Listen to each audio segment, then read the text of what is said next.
Good afternoon, and welcome to the 62 Center. I'm Tony Sheppard. I teach in the music department here at Williams College, and I'm joined by my esteemed colleague, Andy Jaffe, artist in residence in jazz. We are extremely excited to be speaking today with our illustrious former student and honorary degree recipient, Wang Leehom.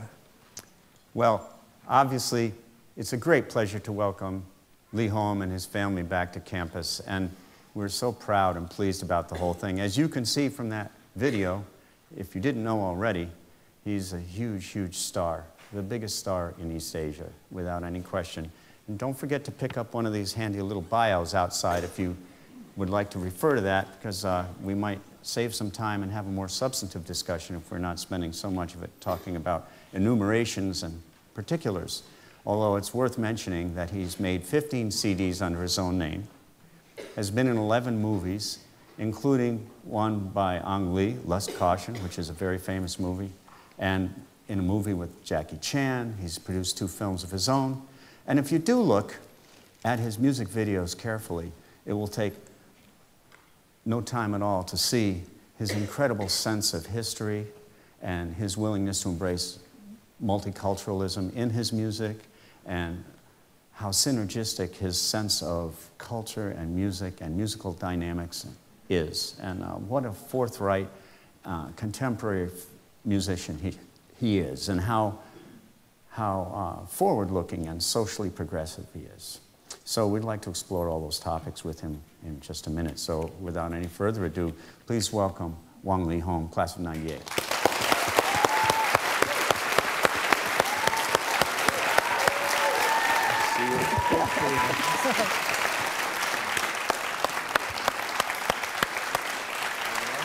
All right. Do this. So Andy, why don't you start? Okay. So. Wow, look at this place. It's awesome, right? I didn't have this in my day. All right. I didn't have this in your day either. Yeah. But, so I wanted to, for the benefit of the audience, I thought it'd be useful to discuss how you got into music initially, and how you wound up coming to Williams, and maybe how you wound up becoming who you are musically. Well, good afternoon, everyone. It's great to be back on campus. We just pulled up from New York City this afternoon, and I was just struck again by the beauty of the campus. You know, if you forget that, how amazing it is to breathe this air. It's just so clean and sweet, and trees look healthy here. Cars stop for you in the street. Wow, look at all these friends in the audience. This is great. It's great to be back. Music has always been such an attraction to me. I was just naturally attracted to music as a kid, as a toddler. My mother would take me to my older brother's violin lessons, and I would just love to go there and just like sing along with my brother playing violin. So unlike a lot of kids who were kind of forced by their parents to practice, I was always the one who had to get the violin yanked out of my hands, or stop playing piano, you got to do your homework, or you got to go out and play. So music for me was always something that I've been just hungry for and just so attracted to. And even to this day, when I sit in the studio, whether it's just a blank sheet of paper or a blank computer screen in front of me, I'm always so excited for the potential, the possibilities, the endless possibilities to create. Yeah. So, how did you become a band leader? A band leader? Yeah. You're the band leader. No. It's funny. Coming to Williams, I didn't really play piano that well. Andy nods. But I really didn't understand jazz. I really did not understand harmony.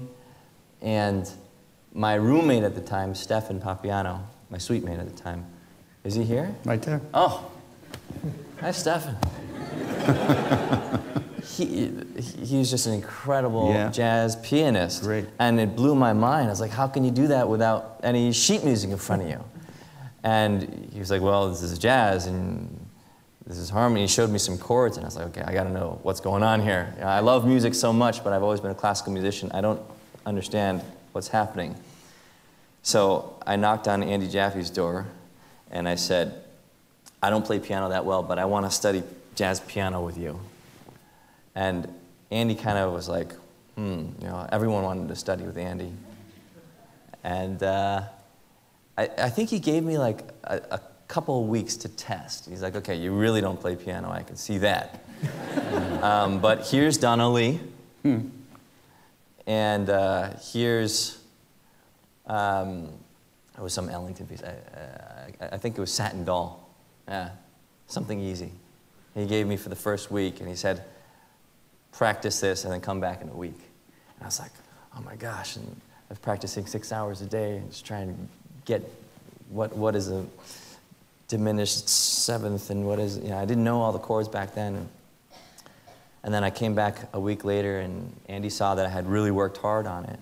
And so he continued to teach me. I took private lessons with Andy, and that just, you know, I don't think most people give Williams enough credit for being a pop music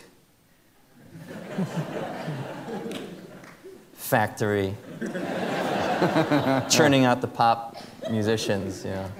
But we only needed one, so we're... No, it's really the triumvirate. I was studying Chinese with Professor Kubler, who's here. It's great to see you. Musicology and ethnomusicology with Professor Sheppard, and jazz harmony with Andy. So between the three of them, it was like a perfect storm for what I ended up doing for the next 20 years, really. Yeah. So I'm curious, I've always been curious, personally. I'd like to know more about how it was that you wound up having bands working and leading bands and all that in Taipei while you were still a student here. How did that happen? Winter study. The winter study program. Yeah.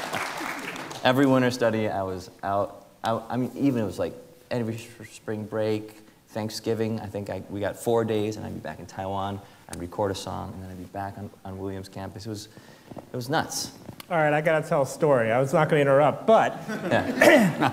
that's the official version. There were a few times, however, where you know, I was here. I'd only been here about a year, and nobody who told me who this guy was.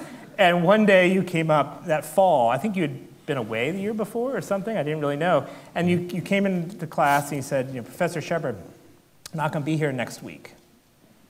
What do you mean? You're not going to be here next week, the whole week? And he said, well, I've got an interview. And I said, job interviews already? Oh, man. And he said, no, I have an interview with Elton John. Right. And I looked at him, and you know, he's a very funny guy. He was always very funny in class, and I thought this was some kind of weird joke. And he said, no, we're both Sony artists. Right. And that's how I found out who was in my class after several weeks. So there were times where you were flying to work with studio musicians in LA, and then you'd fly to Taiwan to appear on a talk show, and you were most of the time in class too. It was amazing. Thank you for saying most of the time. I don't know how true that is. Yeah, I tried. Often in my pajamas. Yeah.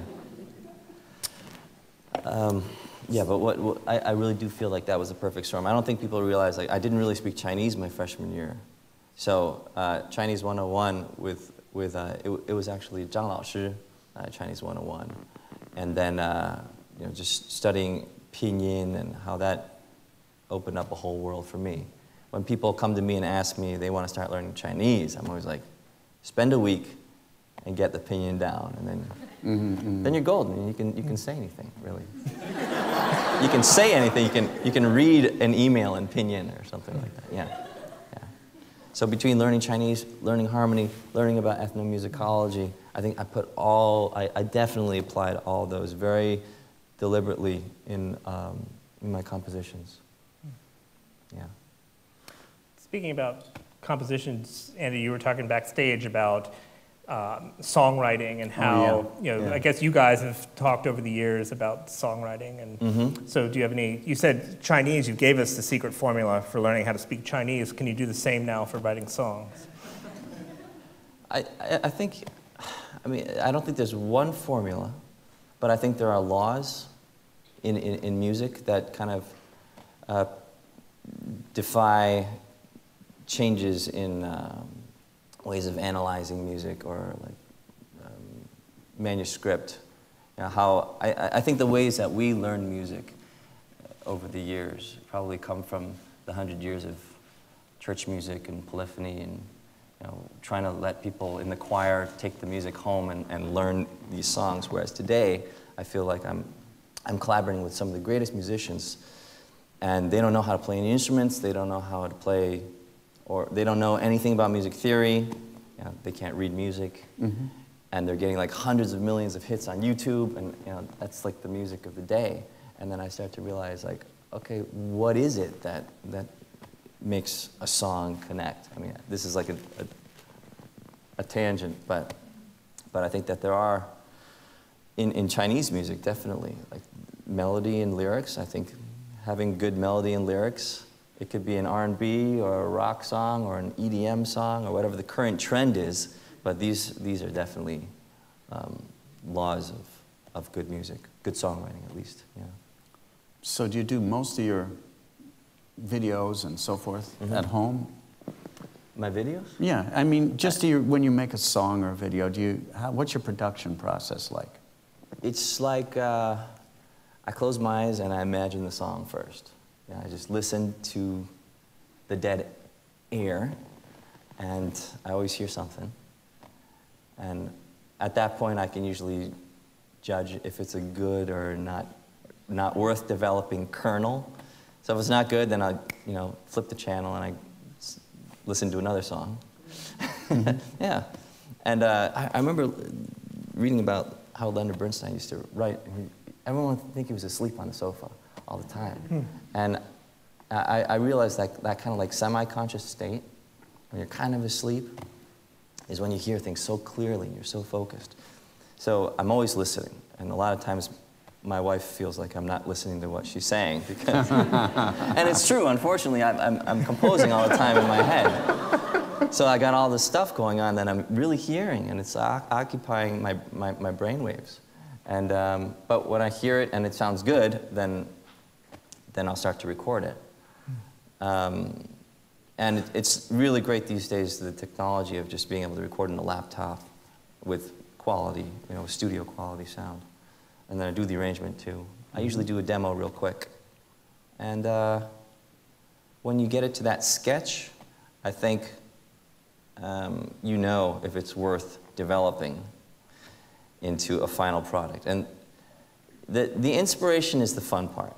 That's the part that always gets me so excited. Like, this is a great idea. This is a great concept for a song. That's a great hook. That tension with the harmony, that melody note being a sharp 11 or whatever it is, that is a perfect moment. But then to produce it,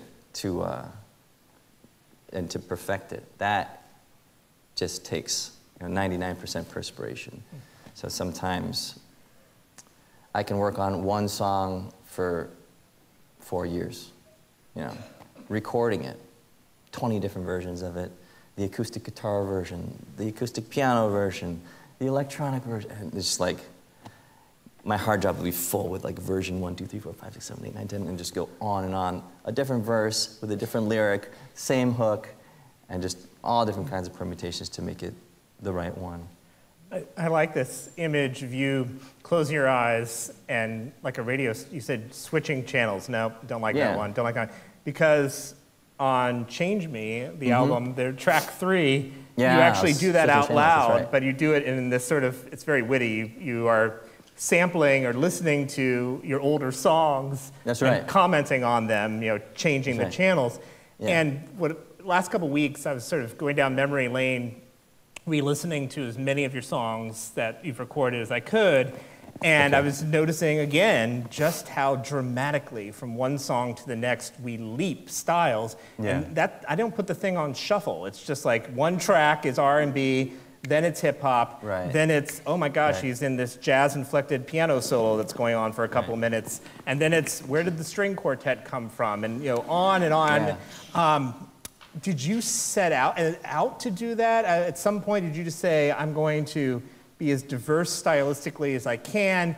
And maybe the bigger question is, how does the audience go with the flow as you're dramatically in a live concert or on an album changing styles from one song to the I'm next? such a music lover of all different types of music, as I think a lot of my friends at Williams were as well. We always listen to all sorts of music.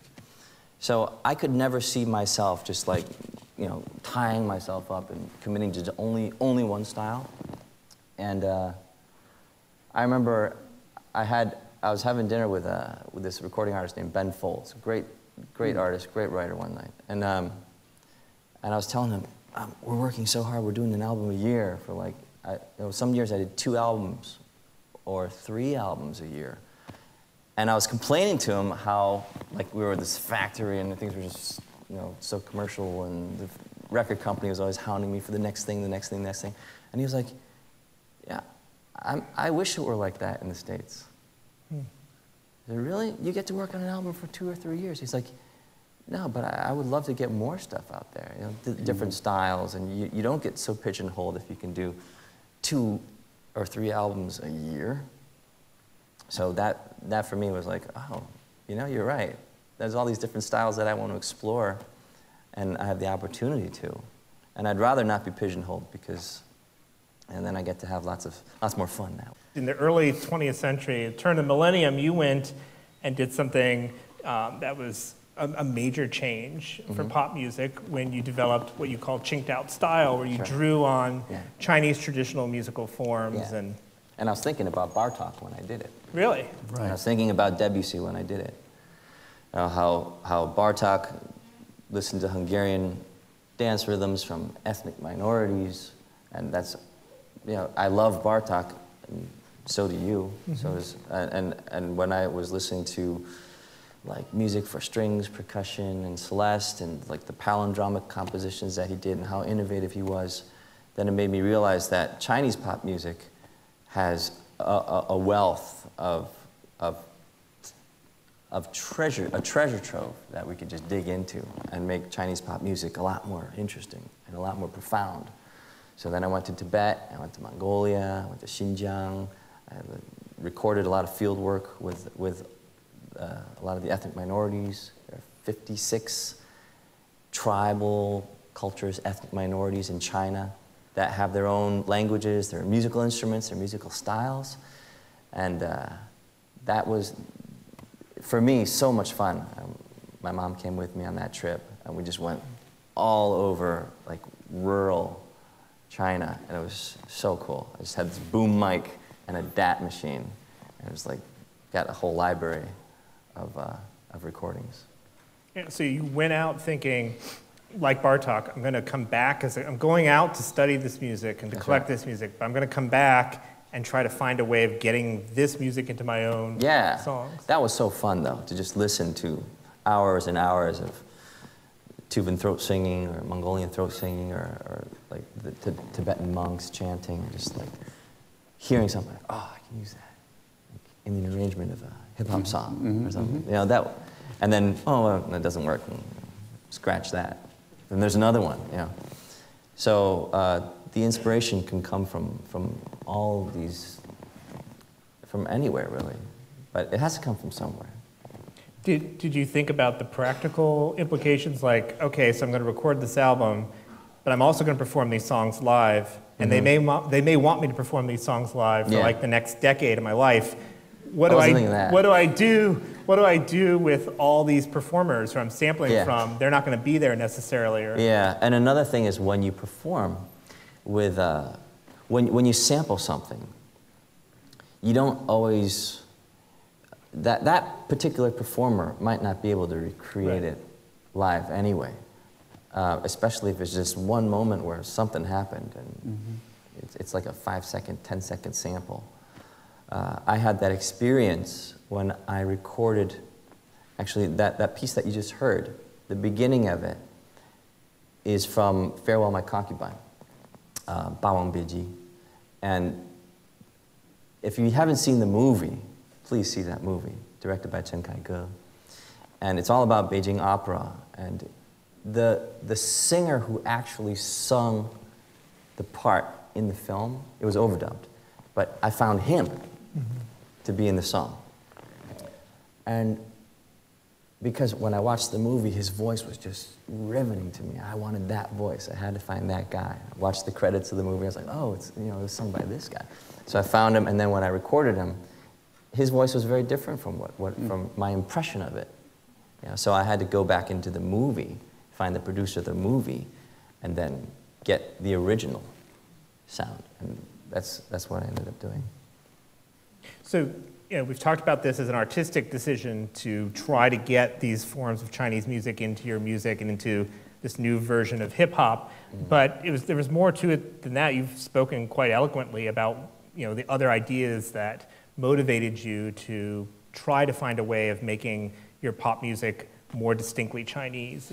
Yeah, I think it's important. I think people, in film as well, you know, I think when Ang Lee did Crouching Tiger, Hidden Dragon, and it was a very, very Chinese movie that was able to travel worldwide, it showed to me that you don't make an international or a global appeal doesn't happen if you're doing something that is just what everyone else is doing, but translated into Chinese, you know what I mean? That when it has local flavor, it actually becomes more international, strangely enough.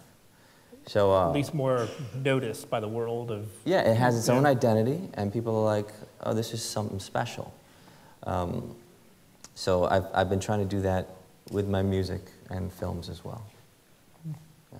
You want to keep going, or you want me to? Well, you were saying backstage you want to make sure we talk about films, so yeah, maybe we should go there. Sure, let's talk about film.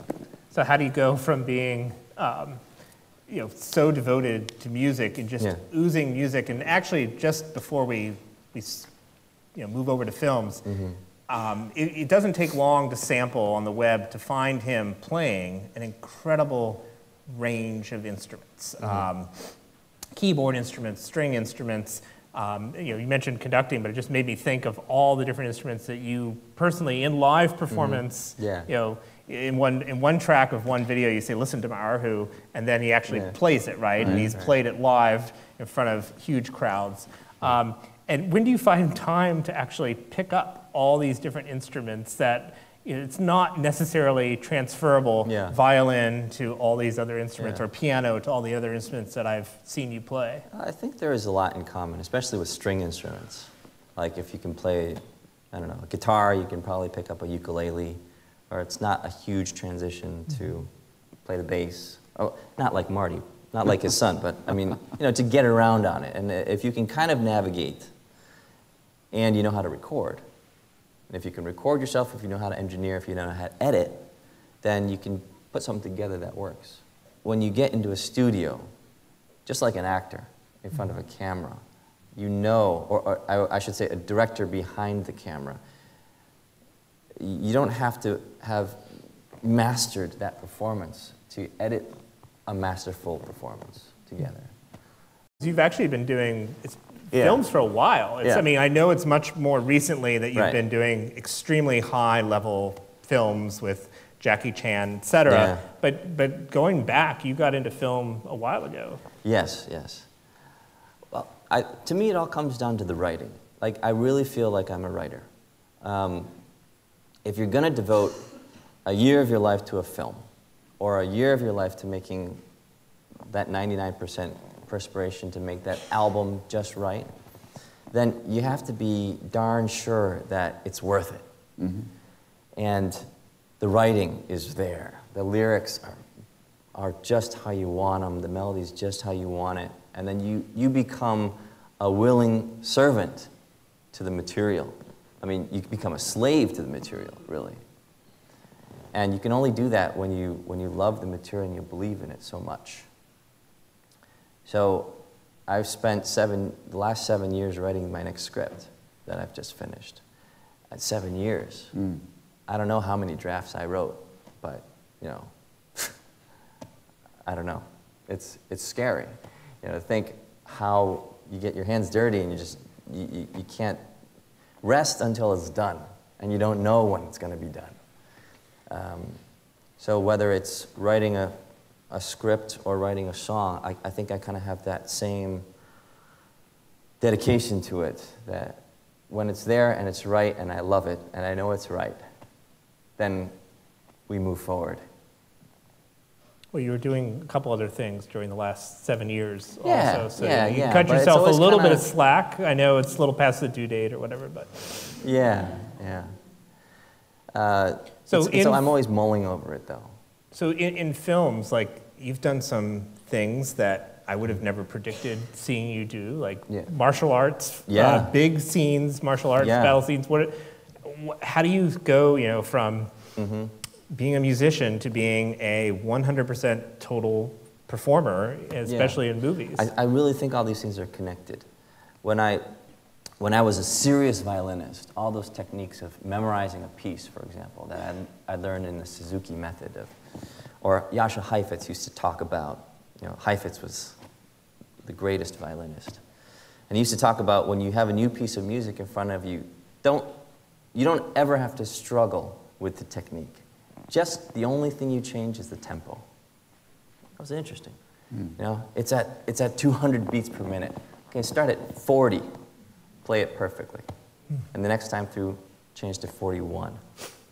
And then pretty soon, when you're at 200, it's a piece of cake because you've worked out all the little technical details. And I think in martial arts, I had that same approach. We do it one time slowly. Now we work on just the tough part, just that one tough move. Okay, once we get that one tough move right, then we take it back a measure. Or go a measure later. And I would have that same approach as a musician to approaching martial arts or choreography, dance moves. And I think it... So that really is you on the screen doing all of that, yeah. Yes, yeah. We work up to it gradually. Cool. Yeah. What would you like to tell us about your interest in social causes, if you will, or environmentalism, or anything like that? Yeah. It's such an exciting time with social media now to be able to be proactive and have kind of your own guerrilla-type style agenda. It doesn't have to be filtered through politics, or no one has to put a stamp on it. If I want to go to an orphanage like we did last year, and it was just so easy to do. We could just work directly with an orphanage and have people donate. We could cook for the kids or play with the kids and make videos and post them online on Facebook, on Weibo. So it's become more and more apparent to me that I have a responsibility to do more with orphans in China and with the environment. That's another huge thing. I mean, again, coming to Williamstown, it's just like, oh man, if everyone in Beijing could just come here for about 5 minutes and then go back to Beijing, I think a lot more would get done in the environment. Yeah, serious. It's such a huge night and day. Yeah. And so I did an album dedicated to the environment, but I also want to do a lot more, just for especially air quality in all of China. Mm-hmm. Yeah. And on that album, when you say you did an album, you're referring not only to the fact that the album itself, the materials of the album were much more environmentally they're recyclable, but actually you're saying beyond that, the concept of changing your habits and changing the world, because 1.2 billion people, if they change their habits, there's quite an impact there. And also we would get together with the fan club and we would go like clean up garbage in the streets after every concert. Instead of, most of the audience would leave, and then the fan club and we would stay behind and pick up all the garbage left behind. Oh, that's in the what stadium. you told us we had to do today after. Okay. That's right. All right. Now because we always, the fans always trash the stadium. They got all these like glow sticks and they just throw them on the ground and they leave. and it's usually a mess. If you're doing a concert in a park or something like that, it's a shame. You know? So we go in and we clean it up, and we like to leave it looking nice after we're done. Yeah. Same with when we shoot movies. And this is something that Jackie Chan taught me, because he said, you know, whatever you're working on, when you got a 200 people crew and you're shooting in the forest, and you know, it's a mess after you're done. And if you leave it that way, people are always going to say, this was you, this is your movie that made a mess. Or, so he made sure that I always, from now on, do this with my crews, is that we leave whatever the location looked like, looking like it did before we got here. And we pick up whatever garbage was here before we got here, you know, because they're still going to pin it on you, no matter what, after you leave. So you better clean up after your act. Yeah.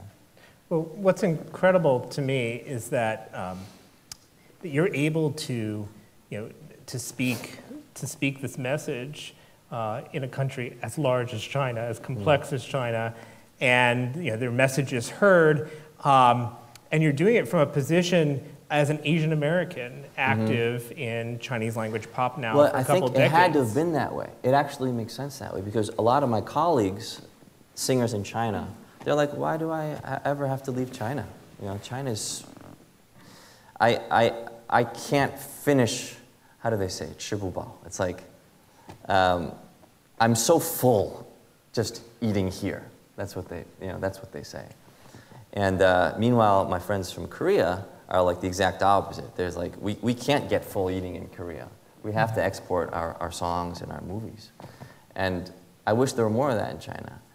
But I'm like that because I grew up here in the States. And I realized there's a lot of places in the world that don't know about Chinese music and don't watch Chinese films, and that's a shame. And I think that the exchange of pop culture and soft power is really important to the relationship between the East and West.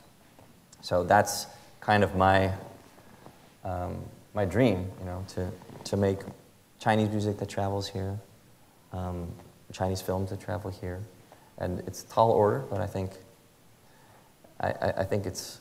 it's a perfect storm for that to happen too. And these days, I'm shooting a television show in China with Psy, you know, the guy who did Gangnam Style.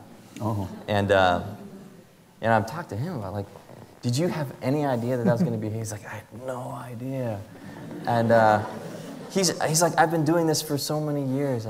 I've been releasing albums for 10 years, and I had no idea that was going to explode. So you never know.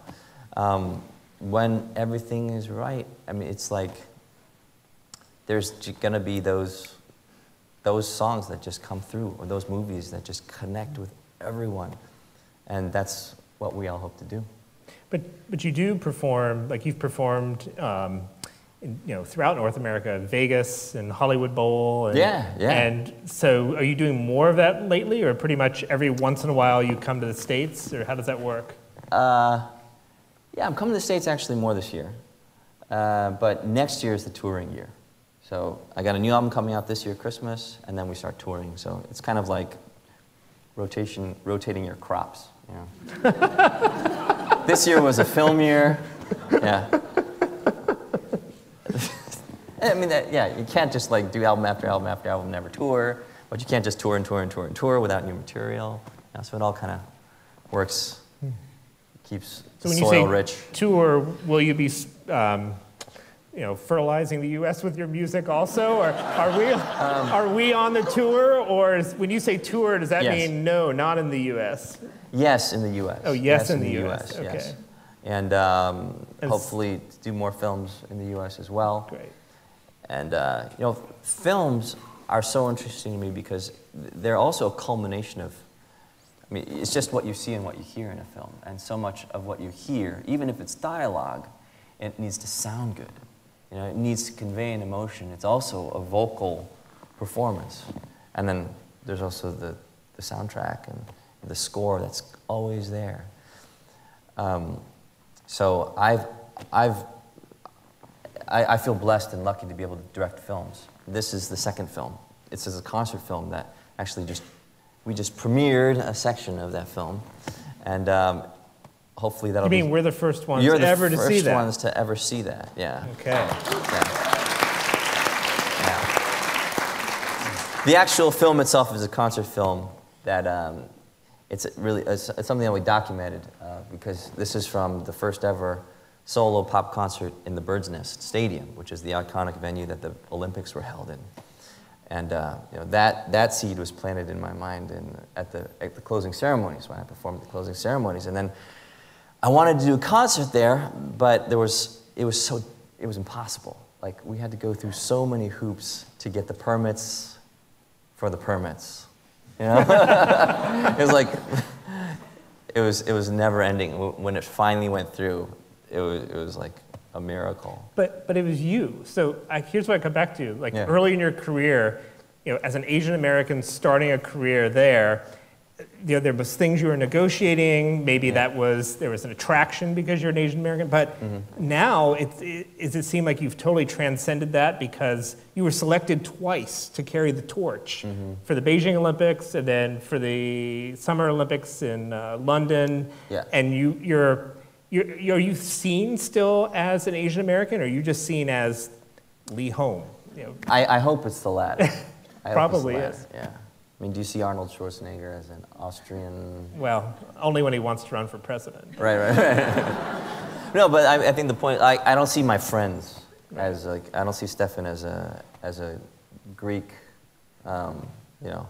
I mean, that's not the first thing that pops into my mind when I'm talking to a friend. You know? And I think that after you get to know people for who they are, you stop seeing their color, you stop seeing their nationality, it just becomes them. Yeah. So now you would say China, Taiwan, Chinese-speaking regions, you've just transcended that. You are...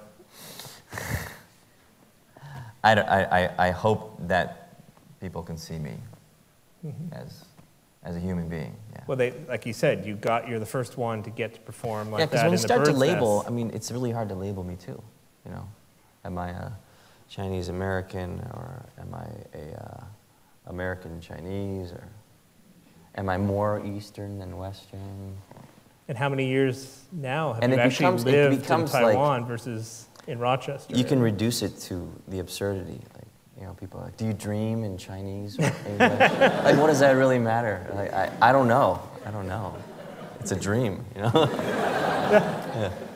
But you write songs. You know, we were talking earlier about Chinese language and songs, and whether when now it must just be completely natural for you. But when you first started out writing, rapping in Chinese, was it easier, or were there certain challenges in the tonal language? How does that work? It's definitely a different instrument.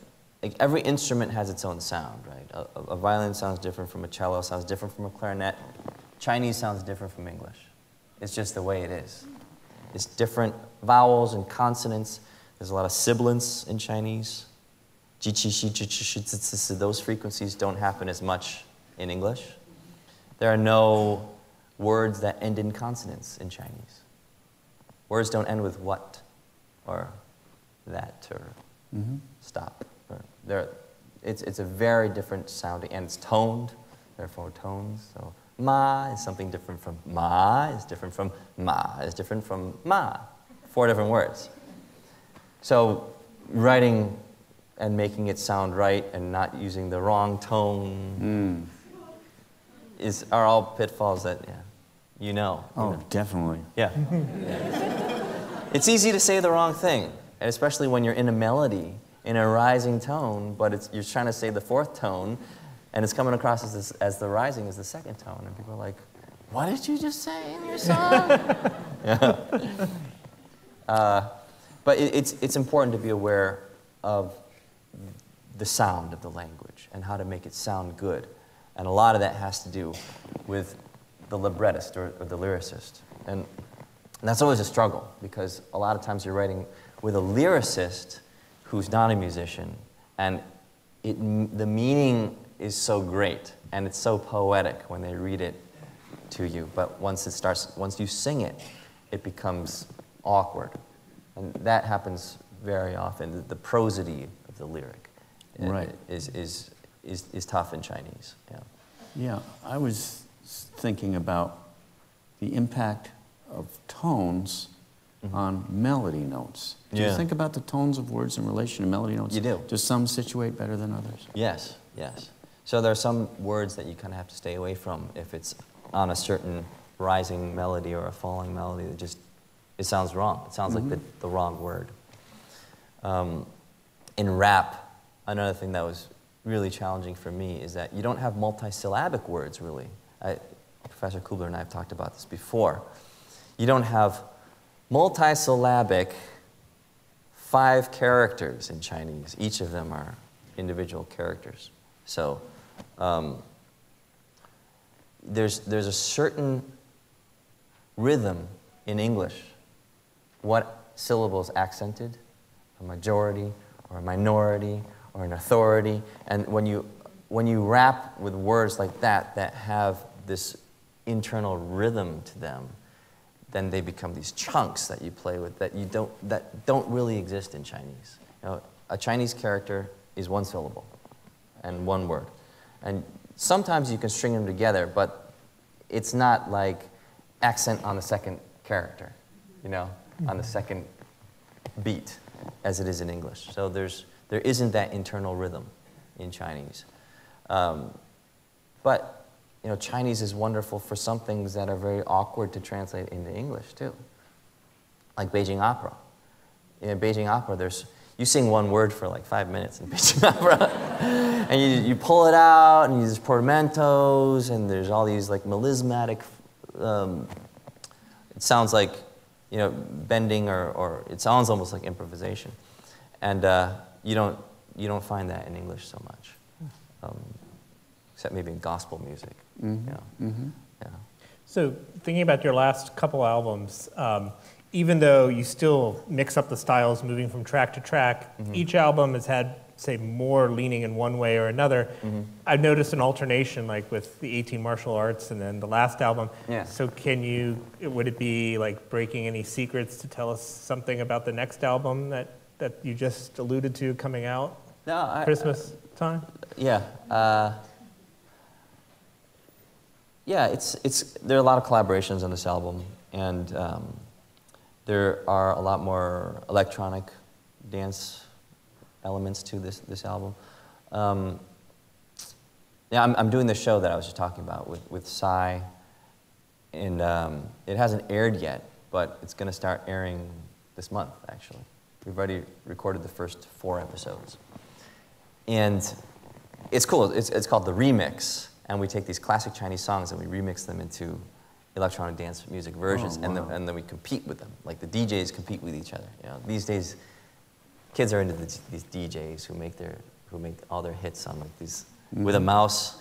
Yeah, like I was working with DJ Avicii, just a little tangent here, and he was one of those guys who didn't play instruments, who didn't really read music, but he was a wizard on the mouse, and every single note was just inputted with a click and how long the duration is to draw it in. And he drew in the whole arrangement. He made this beautiful piece of music just with drawing with the mouse. In 4 hours, it was done, and it was incredible. So, you know, I have lots of respect for people who are playing their musical instrument their way. So, yeah, that kind of influenced me because I wanted to get into that a little bit and understand what software programs he was using, what plugins he was using, and I wanted to understand how to do that. And that is kind of informing the new album.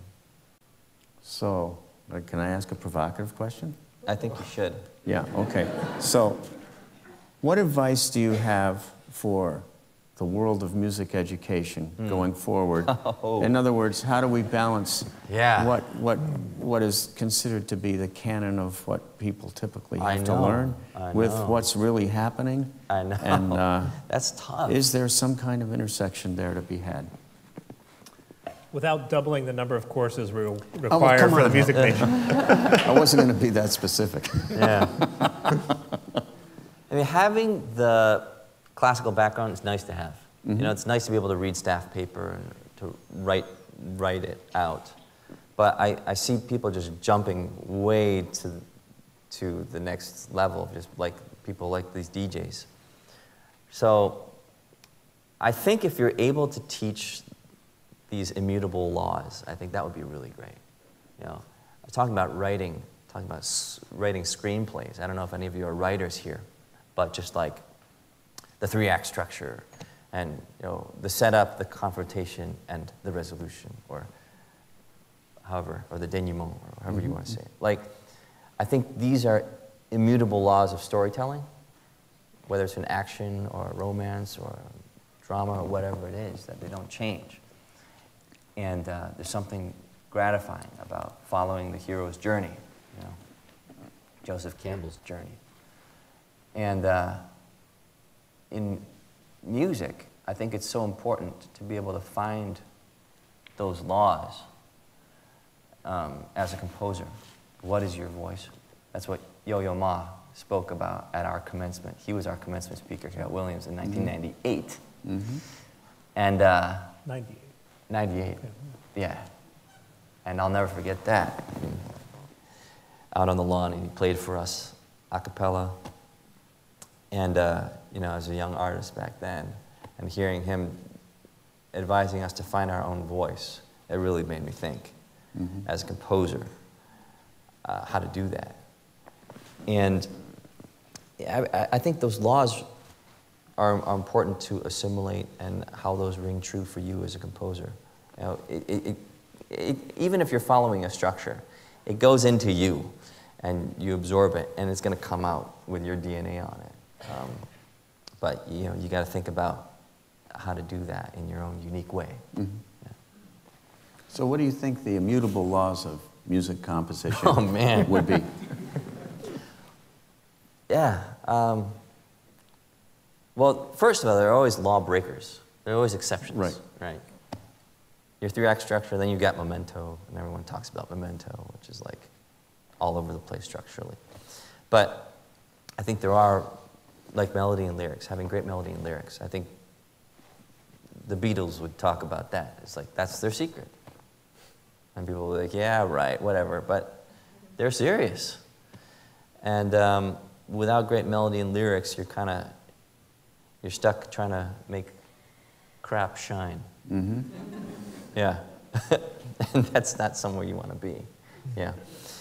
And then I think repetition, repetition, just having some kind of a theme or a motive that people talk about earworms these days that are like these 7-second somethings that just ingrain themselves into your brain. And I believe that. I definitely hear a lot of songs on the radio that are annoying as heck and then become hits, or songs that people hate at the beginning and then they end up loving. So yeah, I think there's something about the BPM, the beats per minute, on like EDM, for example. I think there's this great documentary, I forget the name of it, but just talking about that 4 on the floor of a bass drum and how that just is like, goes back to our hunter-gatherer days. You know? It's like really primal, and you just feel, and you're like, yeah, I feel good now. I feel good now. Like the adrenaline is coming. Yeah, I believe it. You know? So we're getting more toward going back to our hunter-gatherer days, I guess. I'm looking for a transition. So, thinking back to your hunter-gatherer days at Williams and all the years, I guess I have 2 questions. First of all, over the last couple of decades, he just turned 40. I mean, he doesn't look like it, but he did. Should I let that out? No, yeah, okay, he did. He turned 40. It's incredible. Like, I was thinking, we didn't have cell phones when I was here. And then Connor was like, we didn't have the internet when we were here. I was like, yeah. I think we were the first class to have email at Williams. So we are not the same. May look the same. May not look that far, but there's a big gap between the students here and our generation. So if you look back since you left here after graduation, looking back, what are those big moments, those sort of highlights of your career? Maybe performing in the Bird's Nest Sure. might have been one, but Sure. what are some of the other ones you look back and you say, this is where it was all really working just the way I wanted it to? Or Yeah. Well, Andy always used to tell me to play with people who are better than me. Huh. So I've always been looking for people who are better than me, and I've always been happiest when I know that I'm the dumbest person in the room, or I'm the least skilled person. So when I was working with Ang Lee, for example, I was extremely happy because he's so brilliant. He's such a master. When I'm working with Jackie Chan, that's definitely a high point for me, to be able to learn with someone like that. Michael Mann, on my last film, Black Hat. These great musicians, these great filmmakers. I'm always so happy. But I think that the moments of serendipity in the studio are also the highlights for me. You know, when you're trying to make something work, or you hear something Right. like that melody or that emotion that you hit playback on the Pro Tools, you hit the space bar and it plays back, and you're just like, yes, like, it's sounding good. It's coming together. Like, it might be 5 o'clock in the morning and everyone's asleep and the sun's coming up, and those are the exquisite moments when you know that the battle has been won on any song or any script or any scene of a movie. You know, it's those moments that I think are the real highlights. That they may not even be shared with anyone else, but it's in your, you know, it's for you. It's for you to savor, because you know that you know, you were the first person to hear it, and it's special. Mm-hmm.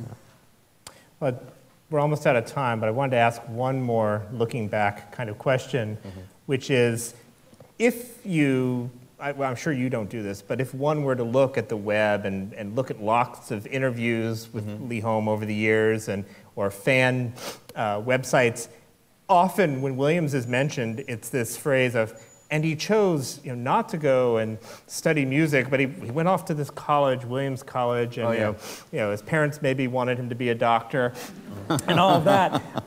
But Tomorrow, I will be. That's right.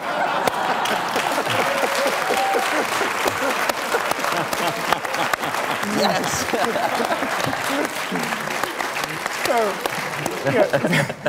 So looking back, you know, you didn't go to a conservatory, you didn't go to a school of music, you went to a liberal arts college, Williams College. You know, what has that meant for you? What, do you have connections still to Williams over the years? And Absolutely, absolutely. My best friends.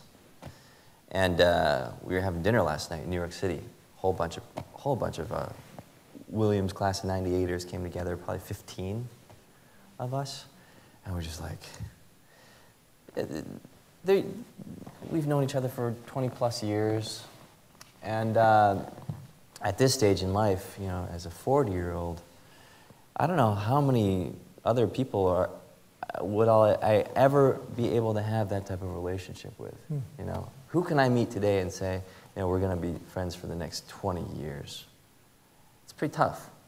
So I think those relationships become more and more valuable over the years, more and more special. And we keep in touch. I'm very proud to say we keep in touch. You know. well, we're all going to be there tomorrow, rain or shine, for a moment that is going to be moving, I know for you, but actually for a lot of us also. So thank you so much for coming all the way Thank back. you guys. Nice to meet all of you.